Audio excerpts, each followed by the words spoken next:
आज हम लोग profit loss and appropriation account सीखेंगे। फॉर्मेट आप लोगों को लिखाया जा चुका है, उसी का आज एक्सप्लेनेशन है कि किस तरीके से और किन रूल्स के बेसिस पे हम प्रॉफिट लॉस अप्रोप्रिएशन प्रिपेयर करते हैं। ठीक है, तो जो हमारा एग्जाम्पल था उसको कंटिन्यू करते हैं। ए, बी एंड सी, इन तीनों ने मिलकर एक बिजनेस स्टार्ट किया। उसका नाम इन्होंने रखा A B C and company. इन्होंने बिजनेस का नाम क्या रखा? A B C and company. ठीक है, ए, बी और सी ये तीनों कौन थे? पार्टनर थे। और क्या थे? बिजनेसमैन थे। बिजनेसमैन थे।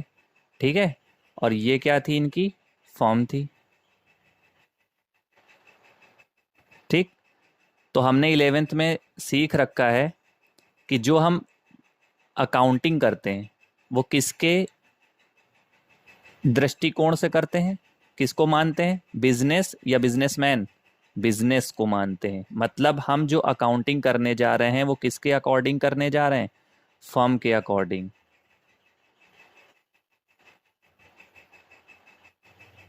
अकाउंटिंग होगी, फर्म के अकॉर्डिंग हम अकाउंटिंग करने जा रहे हैं। ए बी सी कौन है? बिजनेसमैन। इनके अकॉर्डिंग अकाउंटिंग एंट्री नहीं होगी, बिजनेस के अकॉर्डिंग हम अकाउंटिंग एंट्रीज पास करेंगे। ठीक है, तो अकाउंटिंग एंट्रीज जो हमको पास करना था उसके लिए हमको कौन सा अकाउंट बनाना था? Profit and loss appropriation account, P and L appropriation account. ठीक है, इसका नेचर हम बता रहे हैं कि नॉमिनल अकाउंट का नेचर होता है। नॉमिनल अकाउंट का नेचर। और ये कौन प्रिपेयर करेगा? बिजनेस प्रिपेयर करेगा। बिजनेस का नाम क्या है? A B C and company. A B और सी नहीं प्रिपेयर करेंगे, बिजनेस प्रिपेयर करेगा, A B C and company. और A B C and company को क्या दे रहे हैं? कैपिटल दे रहे हैं। ठीक है, तो इसका नॉमिनल नेचर होता है। नॉमिनल नेचर का रूल क्या होता है नॉमिनल अकाउंट का? डेबिट और क्रेडिट किसे किसे किया जाता है? 11th में हम लोग पढ़ चुके हैं। डेबिट हम करते हैं ऑल एक्सपेंसेस एंड लॉसेस, और क्रेडिट करते हैं ऑल इनकम्स एंड गेन्स। ठीक है, तो अब यहां पे अकाउंटिंग के हिसाब से अगर ए बी और सी, ए कॉमा बी और सी ये बिजनेस को कुछ देते हैं तो वो बिजनेस के लिए क्या हो जाएगी? इनकम। और अगर बिजनेस ए बी सी को कुछ देता है तो वो क्या हो जाएगा? एक्सपेंस हो जाएगा। ठीक है, अब यहां पे हम चलते हैं अपने profit and loss appropriation account की तरफ।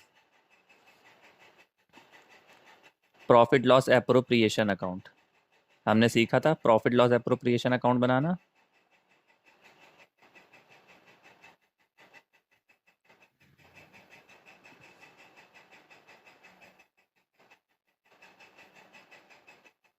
जे प्रॉफिट एंड लॉस एप्रोप्रिएशन। इस प्रॉफिट लॉस एप्रोप्रिएशन अकाउंट को कौन बना रहा है? बिजनेस बना रहा है। बिजनेस का क्या नाम है? A B C and company. ठीक है, अब A B C and company के पास कैपिटल जो थी वो किसने दी थी? ए बी और सी तीन लोगों ने दी थी। और उस कैपिटल पे A B C and company को इंटरेस्ट रिसीव होगा कि दिया जाएगा?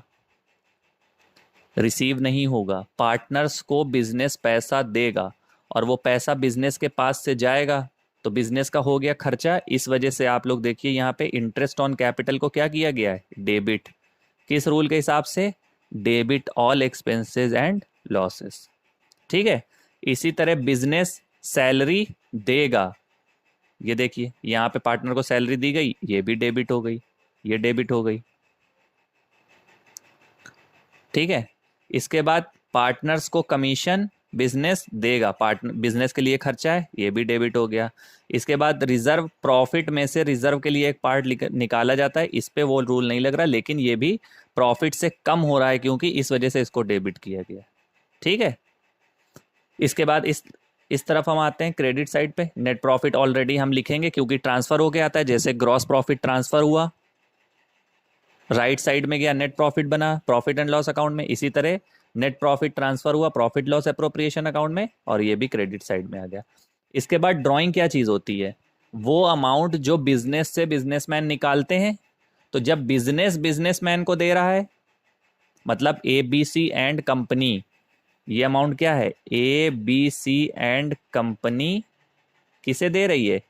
ए को, बी को या सी को दे रही है, तो इस पे इंटरेस्ट रिसीव होगा।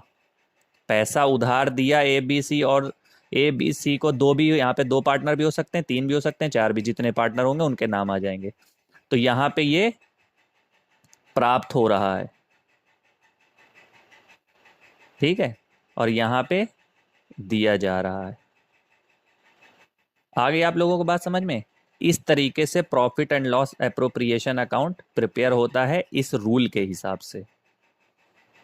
अब एक क्वेश्चन हम लोग करेंगे, उससे आप लोगों को क्लियर हो जाएगा।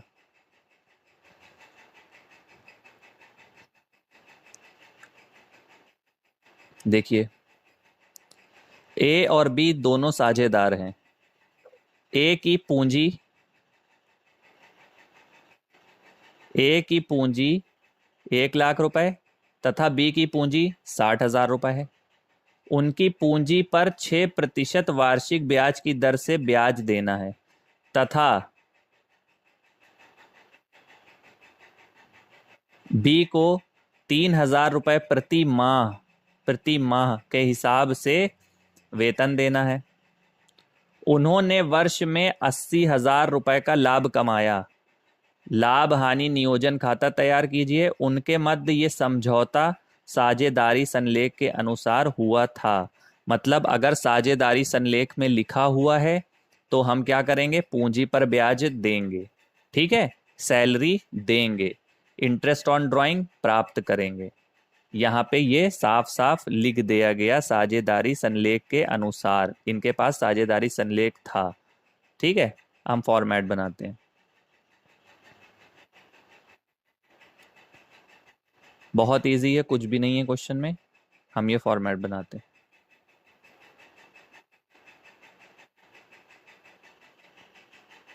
ध्यान से समझेंगे तो कोई भी प्रॉब्लम नहीं आएगी इसमें। तो ये हमारा फॉर्मेट किस चीज का है? P and L appropriation account. कुछ भी होगा, सबसे पहले हमको नेट प्रॉफिट लिखना है। वो हमको पता है कि कहाँ लिखना है, इस अकाउंट के क्रेडिट साइड में, क्योंकि ये प्रॉफिट हमारा, जो प्रॉफिट होता है वो मेरा क्या होता है? फायदा होता है। Credit all income and gains, तो बाई नेट प्रॉफिट, ठीक है। कितना कमाया था? 80,000 कमाया था, 80,000 हमने प्रॉफिट कमा लिया। इस फॉर्मेट को आपको याद ही कर लेना है एक तरीके से। इस तरफ आपका नेट प्रॉफिट आएगा और इंटरेस्ट ऑन ड्राइंग आएगा, बाकी इधर 3 या 4 आइटम्स हैं, बस उनको याद करना है। 80,000। इसके बाद आप पहली लाइन पढ़ते हैं, 1,00,000 तथा 60,000 ए और बी की पूंजी थी। पूंजी हमेशा बैलेंस शीट में लिखी जाती है, इससे कोई भी मतलब नहीं है। उनकी पूंजी पर ब्याज 6% वार्षिक ब्याज की दर से देना है। कब देना होता है? जब साझेदारी संलेख में लिखा हो, ठीक है। तो 6% इसमें साझेदारी संलेख में लिखा है, तो हम उनकी पूंजी 1,00,000 पे और 60,000 पे ब्याज को कैलकुलेट कर लेंगे। नीचे आते हैं, इंटरेस्ट ऑन एज कैपिटल, ए की पूंजी पर ब्याज। ए की पूंजी कितनी थी?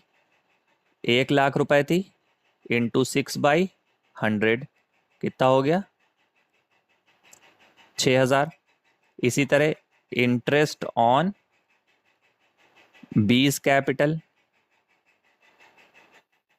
कितनी पूंजी थी? 60,000 की पूंजी थी, 60,000 मल्टीप्लाई बाई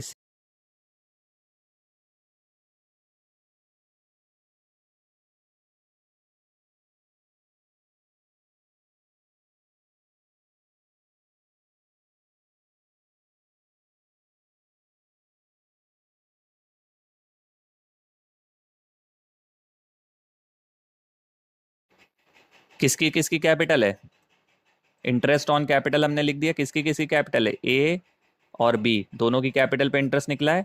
ए की कैपिटल पे निकला है 6000, ए की कैपिटल पे निकला है 3600, 6000 और 3600 टोटल हो गया 9600।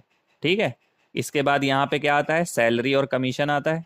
यहाँ पे सैलरी देखो 3000 रुपये प्रति माह, हर महीने 3000, और एक साल में कितने महीने होते हैं? 12।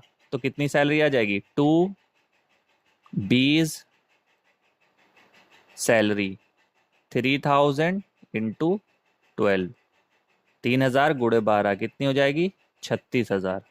बस, और तो कुछ है नहीं। अभी 80,000 में से इन दोनों को माइनस कर देंगे, उसके बाद जो कुछ भी बचेगा उसको प्रॉफिट को डिस्ट्रीब्यूट कर देंगे। तो यहाँ पे हम क्या लिखते हैं? To profit transferred to partners capital account. कौन कौन पार्टनर था? ए और बी। यहाँ पे आ जाएगा टोटल कितना कितना है? 80,000 आएगा दोनों तरफ। इसको अब हम कैलकुलेट कर लेंगे। 80,000 में से इन दोनों का टोटल अगर हम माइनस करेंगे तो कितना आ जाएगा? 34,400। और इस 34,400 को हमें क्या करना है? डिस्ट्रीब्यूट करना है, प्रॉफिट को डिस्ट्रीब्यूट करना है। प्रॉफिट का डिस्ट्रीब्यूशन हमने पता है। अब इसमें देखो कहीं पे अनुपात लिखा है? नहीं लिखा, लिखा है सिर्फ ए और बी दोनों साझेदार हैं। मतलब क्या करेंगे? बराबर बराबर के साझेदार हैं।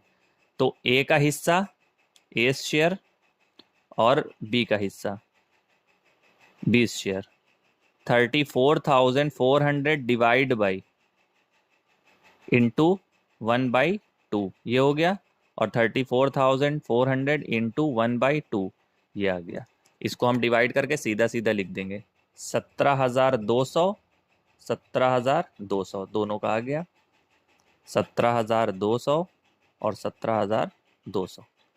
तो मेरा ये क्वेश्चन इस तरीके से कंप्लीट हो गया। ठीक है, बात समझ में आ गई होगी। छोटा सा क्वेश्चन है, बस इसी तरह हमें क्वेश्चन सॉल्व करने हैं।